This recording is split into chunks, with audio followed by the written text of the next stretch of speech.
Welcome and thank you for joining us. I'm Heidi McCutcheon of the Shelton-Mason County Chamber of Commerce. We are proud to convene this conversation on the new long-term care payroll tax, which will inevitably impact employers and employees. So I'm glad to be joined today by Chamber Board President and insurance professional Melanie Bakala, following works in banking or years of work in banking, marketing, customer service, and team building. Melanie decided to move into Mason County community in 2010. She owns and operates Bakala State Farm. Additionally, in addition to our chamber, she also lends her talents to the Lacey Chamber of Commerce and the Community Foundation of South Puget Sound. Mel has contributed her time and energies to countless nonprofit efforts, including the Shelton Family YMCA Capital Campaign. In her professional profile, Mel says, I always want to make sure people understand the coverage they have and the coverage they need, which is exactly what she's here to talk about today. So the clock is ticking as wage earners in Washington will soon be taxed for the long-term care fund.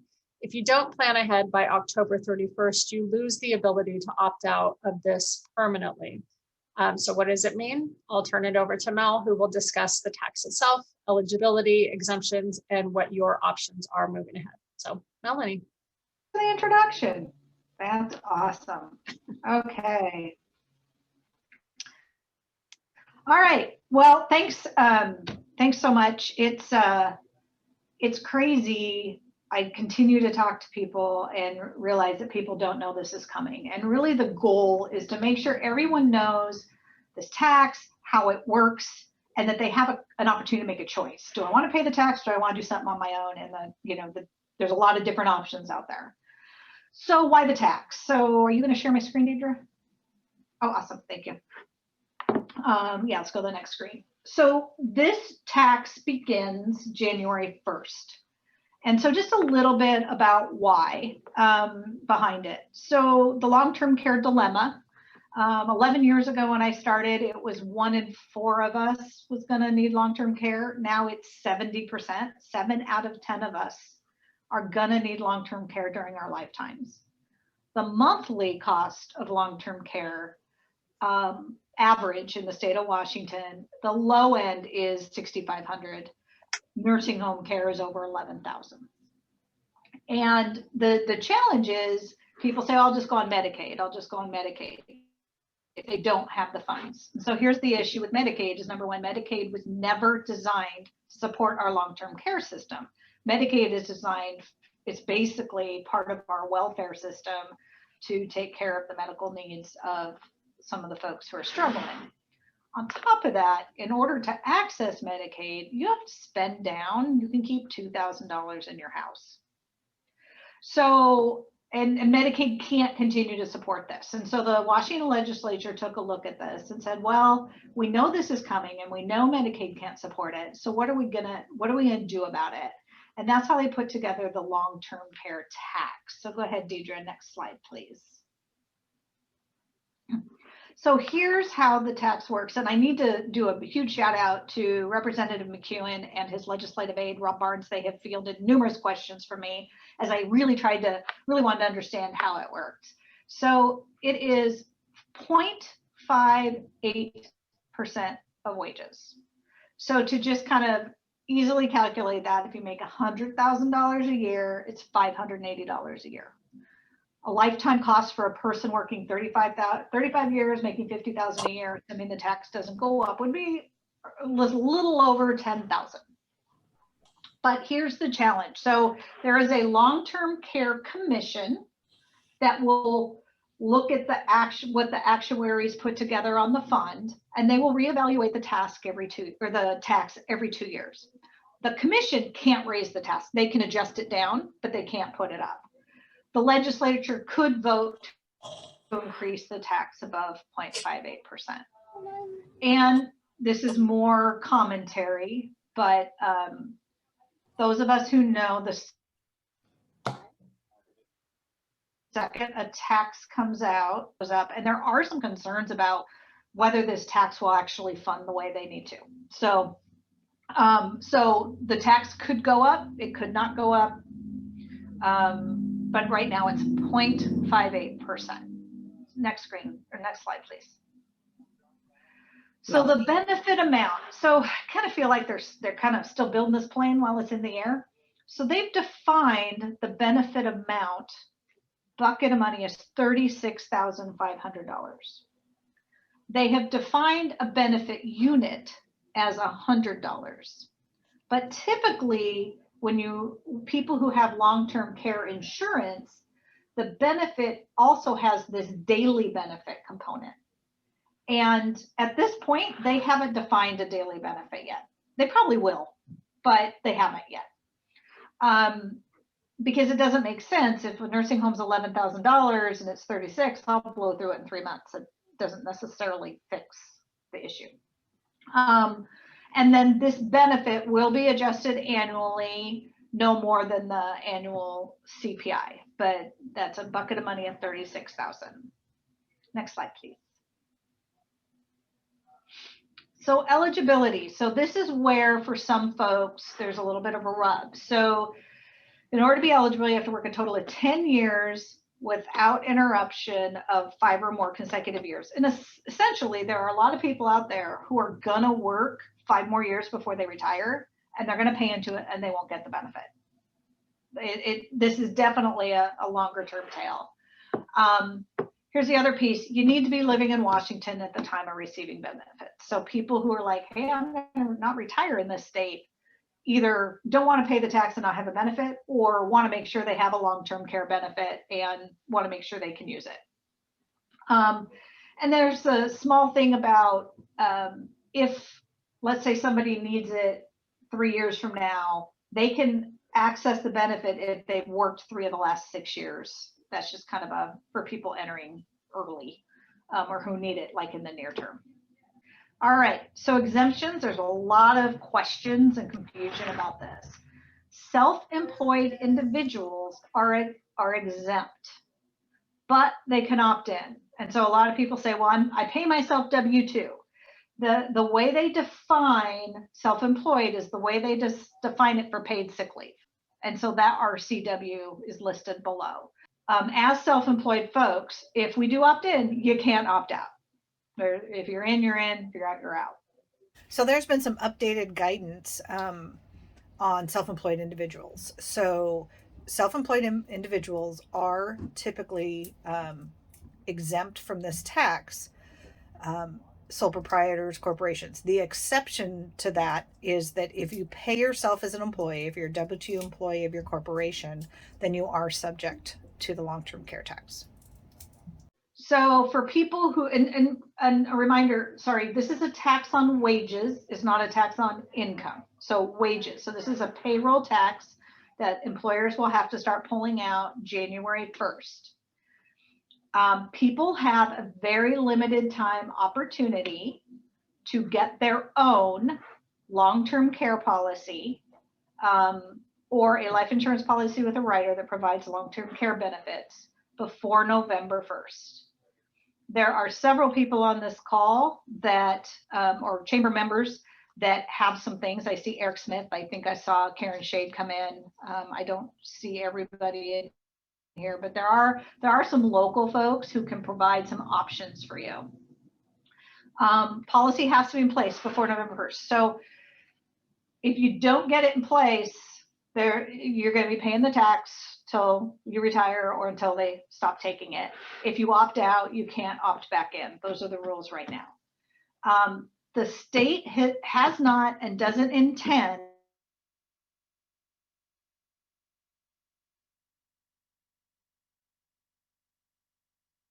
based on the impact from employment security through term care coverage. Melanie, you cut out there first. first. You don't. And well, you cut out there for a second. you. So you said the state does not intend. Okay. The state does not intend to define minimum coverage required in order to apply for an exemption, just that you have it. And everything is saying is that beginning October 1st, people can apply for that exemption by attesting that they have a long-term care policy. Next slide, please. So really, when it comes to if we earn wages for our employees, If you're self-employed, your option is to opt in. If you are paid through wages, you can gladly pay the 0.58% tax. And there's nothing wrong with that. I think the reason I really wanted to come out and make sure people understood was I think we all should be able to make conscious decisions about some of this stuff. And so there's nothing wrong with paying the tax if that's the right thing. You can also talk to your insurance agent or your financial planner. And like I said, I know Eric Smith has some options. I'm pretty sure Karen Shade, and maybe we can give people a chance to put their hands up if they're on the call. And I do have options as well. And you can look at a long-term care policy. A lot of the long-term care policies, you have to be 40 to get a pure long-term care policy. There may be some companies who have some other options. But there's also options, especially for the younger folks, where it's a life insurance policy with a rider where you can specifically accelerate the death benefit to use for long-term care. So those are some options. Go ahead and go to the next slide, please. Oh, that's it. So I'm going to open it first for some questions.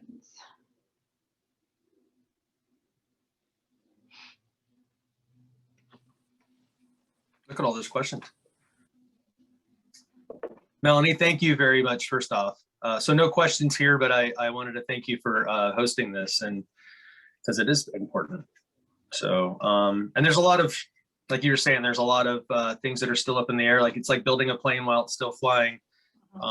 This wasn't something that was really on the forefront when I got into this first line of work. It wasn't something that I think we'd be spending a lot of time with. In fact, I was told you won't spend very much time at all. And just within the small amount of time I've been in the business, it's become pushed to the front. So, and today our company actually ceased writing 40 and under. Today was our actual limits for that. So, well, and Eric, to add to that, several companies, long-term care companies, have actually placed a moratorium on writing policies because they're afraid everyone's going to get these policies and then cancel them once they've applied for the exemption. And here's what I'm telling folks.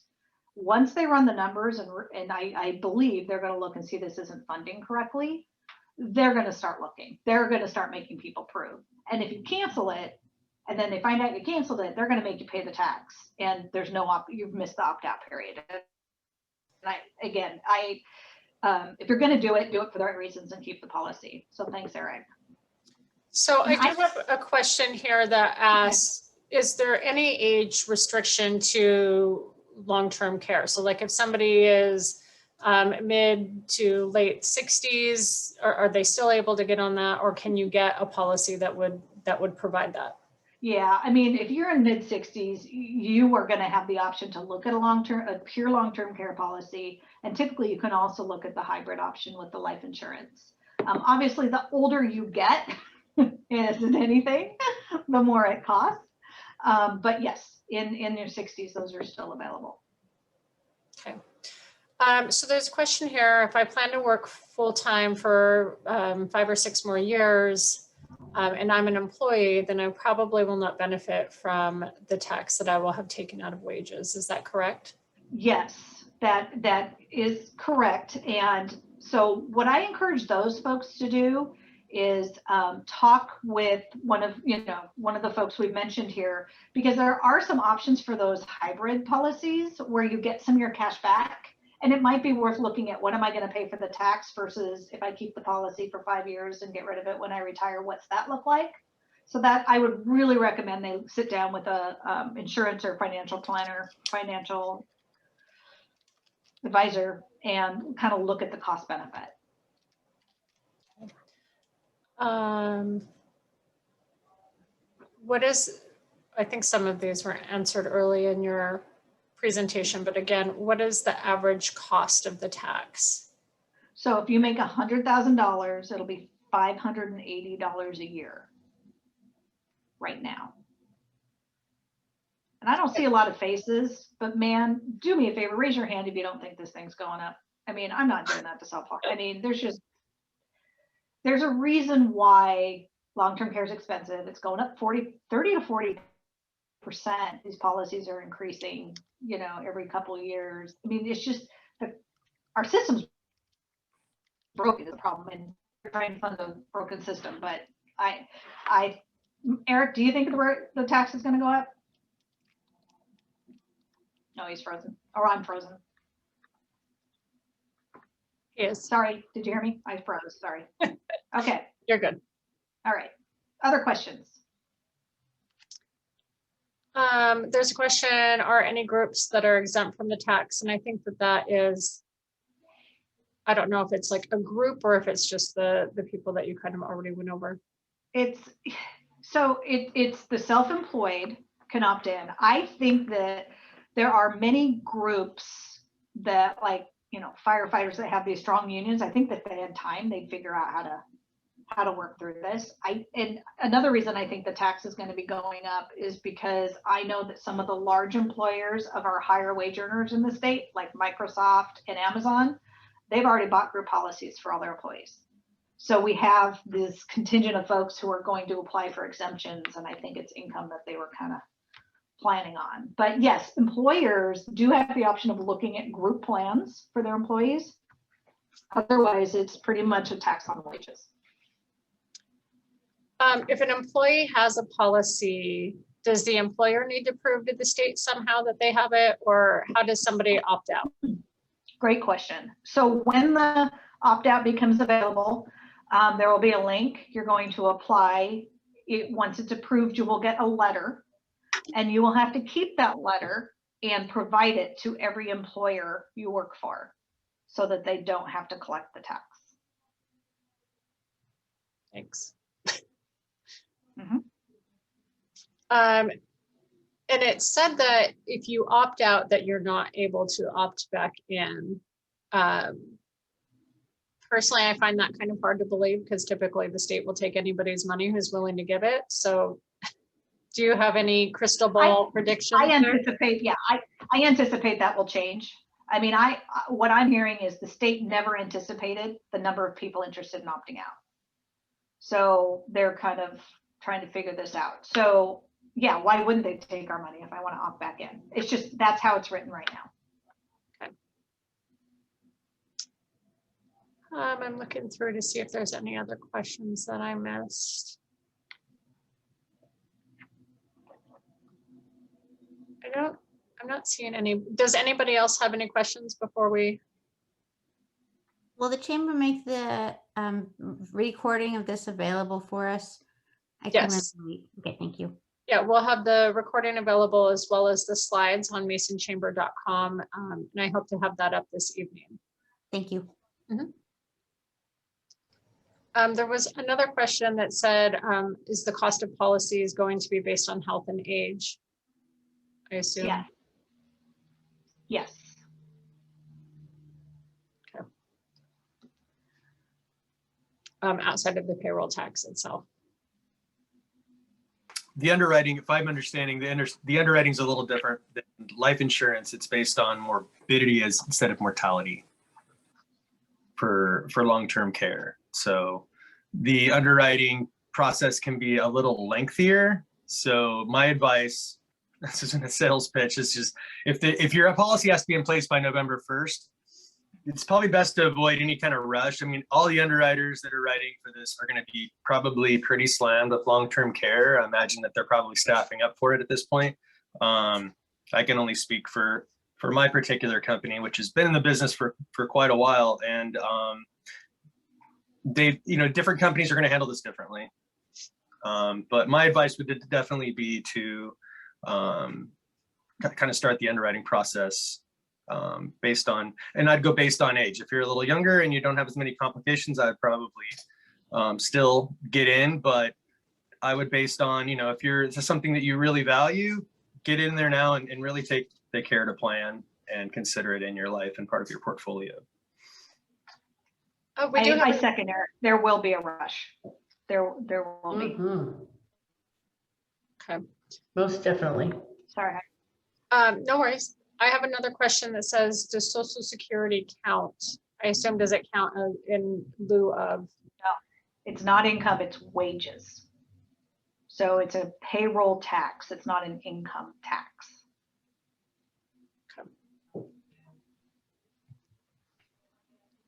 Okay. I am not. I'm going to give people another 20 seconds to ask any questions if they have some.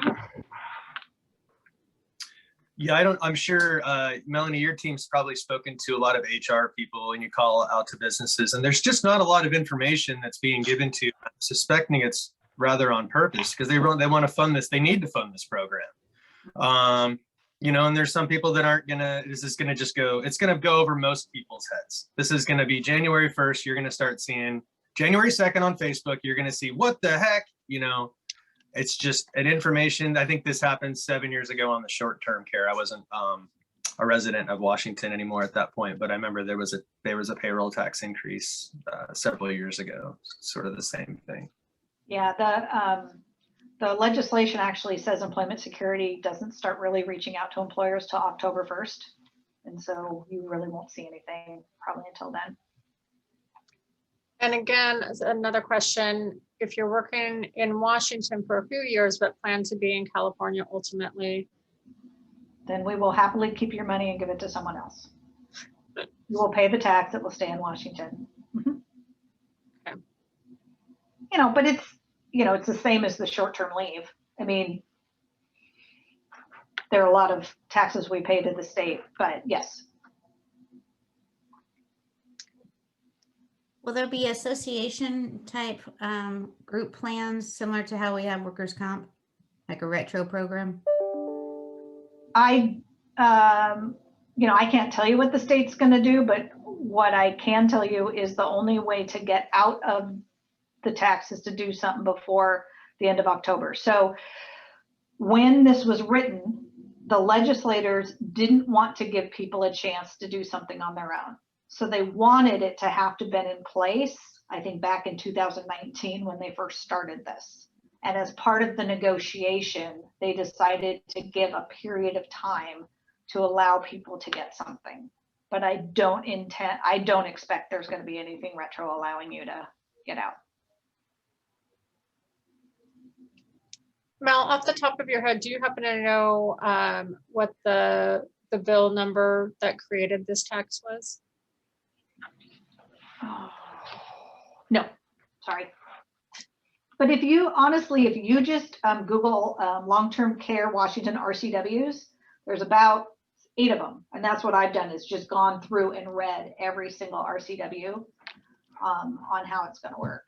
But I don't have it off the top of my head.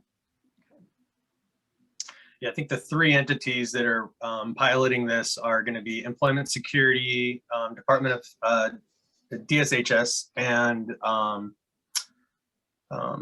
the third, which is escaping me right now. But yeah, it's going to be those 3, and then ESD is going to have that extension, filed. They're going to have that information in advance. That's going to be the tricky part of it.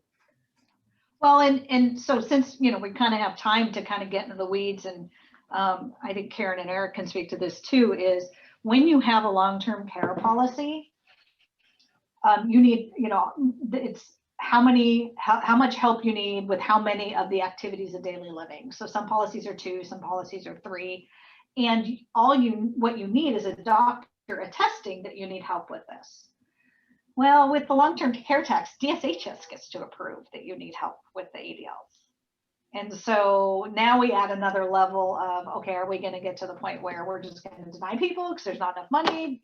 So it's going to be kind of an L&I thing situation. It's just DSHS that's going to be approving it. When I saw that as an insurance agent and somebody who's seen, we kind of know the bureaucracy, but knowing how this works, having a doctor say, no, you need help with this, an insurance company taking that, as opposed to the state at a desk deciding whether you need help or not. It didn't give me warm fuzzies. A quick search, it appears that it was House Bill 1087 that created the long-term care payroll tax. For the person. And I believe Representative McEwen is actually on the long-term care advisory council. So we have somebody, who's business minded on that, kind of So he's been a great source, and I plan on continuing using he and Rob to get updates on this. There is Washington Cares Fund has a I think it's .org. They have the website that you can go and look. It has the link to the DSHS. I know that DSHS, houses the long-term care director for Washington State. So that's why that's being done. And then employment security is obviously in there to handle the payroll tax. Mm-hmm. So I can tell you it's a tax code 7702B is what the tax code that makes the plans qualifying for this exemption. So, and like Melanie said, a quick search through regular long-term care or available life insurance policies that can have a rider on there for this long-term care. So, another question: will there be a network of providers to use for long-term care, or can you use any provider? No, it's and I don't have the RCW in front of me, but it points to the RCW that was created long ago that defines long-term care. Was that the one you were speaking to, Eric? yes. And there's one line that says, here's what qualifies as a long-term care policy. And here's the key. So I talked to somebody, it's like, oh yeah, I have a life insurance policy that if I'm terminally ill, I can accelerate the benefit. That is not a policy. That is not, it does not qualify under the RCW. It has, so for, a pure long-term care policy, obviously, then the hybrids we talk about, the life insurance with the rider, it has to be a rider specifically accelerating the death benefit for the use of long-term care. Right. So like myself, who has a life insurance policy that I can accelerate, period, because it doesn't say for long-term care, Correct. doesn't qualify to be able to opt out. So I'll have to look at some different options. Correct. Yeah, it sounds like you're talking about accelerated death benefits on a whole life policy.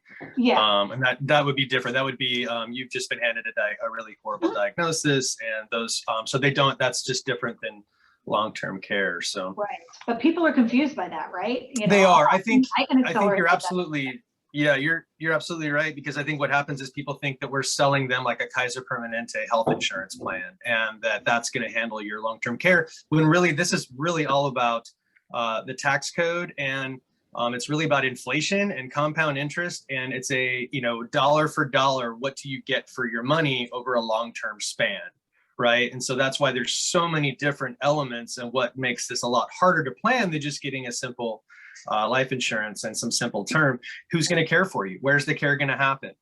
There's a little bit more of a conversation that needs to happen, and a lot of that is going to involve the length of time, and what do you want at the end of this magical rainbow? What do you want your long-term care to look like, and what do you want your life to look like at that point? And it's really hard for people that are 30 and 25 that are going to be funding this program for a long time to manage that. And so really just hope that this whole conversation kind of brings a different element to things on how we look at planning.